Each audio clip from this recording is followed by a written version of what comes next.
Bonjour à tous, sauf au mec sans dignité qui concourt pour se vider dans l'espèce de décharge humaine qu'est cette grosse pute qui, après avoir joué les chialeuses, a décidé de se faire souiller par 1000 hommes en moins de 24 heures. Vous l'avez sûrement remarqué, mais cette fin d'année 2024 ressemble à une mauvaise pièce de théâtre où chaque acte se veut plus vecteur de malaise que le précédent. J'ai décidé de clasher tous les fils de pute du moment dans une série de vidéos sobrement intitulée Croisade, alors installez-vous confortablement dans votre chaise gaming de merde fabriquée par Xipong et votre paquet de chips Lay's goût poulet rôti. C'est parti, générique.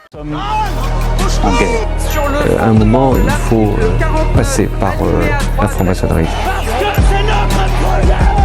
Alors, on va commencer par clasher l'inclashable. J'ai nommé Notre-Dame de Paris et sa cérémonie d'ouverture grotesque, digne de la fraude qui a été celle des JO, où le clergé s'est dit que c'était une bonne idée de se déguiser en Grande Lafleurie. Bon, si jamais quelqu'un avait encore un doute sur le degré d'infiltration de la franc-maçonnerie dans les institutions en France, là je pense que c'est bon, vous avez compris. Dans la République, à un moment, il faut passer par la franc-maçonnerie. Y'a qu'à voir la différence entre cette ribambelle de clown et le lourd style du roi de France venu rapporter la Sainte Couronne 2 jours après. J'ai nommé Louis XX, alias Louis Pépito de Bourbon, qui malgré le fait qu'il parle pas français, moi je suis disponible, donc demandez aux Français. Manger des pépitos incarne à lui seul ce qui reste de dignité dans ce pays.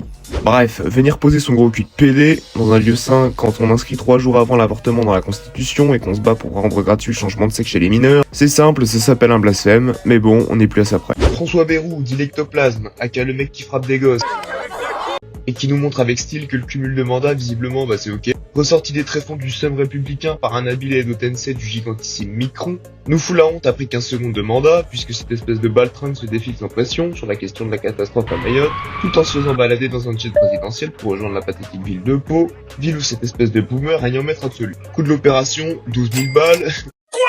Merci encore aux connards de contribuables, qui sera content de voir le fruit de son dur labeur utilisé en kérosène et en apéricube, pour remplir la panse grasse de connards qui n'ont, eux, jamais travaillé. Bonjour à vous, je vais me resservir un cocktail.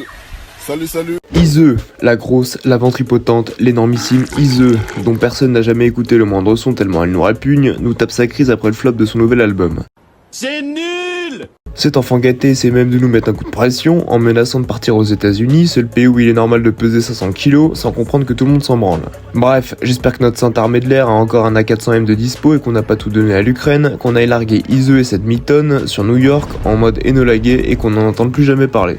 C'est tout pour cette première vidéo, pense à dislike vu que c'est ton seul pouvoir de nuisance. Je suis le bruit et la fureur. Et on se dit à bientôt pour une prochaine masterclass, en attendant, va bien te faire enculer.